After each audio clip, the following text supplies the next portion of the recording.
Eu vou explicar para vocês o que essa cerveja zero da Corona tem de associação com a sua vitamina D. Olhem que interessante.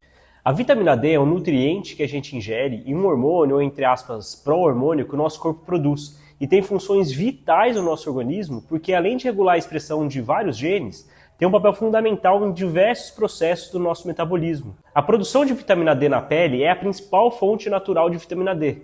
Mas muitas pessoas têm níveis insuficientes porque vivem em locais onde a luz solar é limitada, por exemplo, no inverno, ou porque se expõe muito pouco ao sol, por vários motivos, né? Principalmente laborais. A quantidade recomendada por dia de vitamina D seriam essas daqui que eu estou deixando nessa tabelinha, basicamente de 600 a 800 unidades por dia.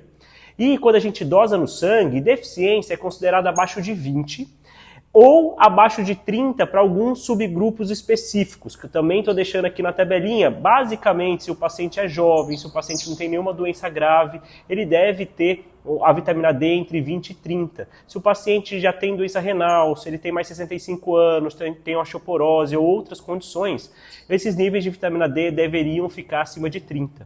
Então, Mozart, quer dizer que eu preciso suplementar a vitamina D? Não necessariamente, pessoal. Muita gente tem os níveis adequados de vitamina D.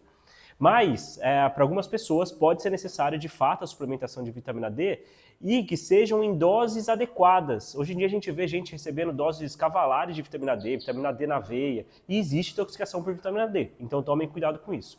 Mas olha que interessante, por que eu falei tudo isso para vocês? Que essa cerveja aqui, uma cerveja dessa zero, ela tem metade da quantidade diária recomendada de vitamina D.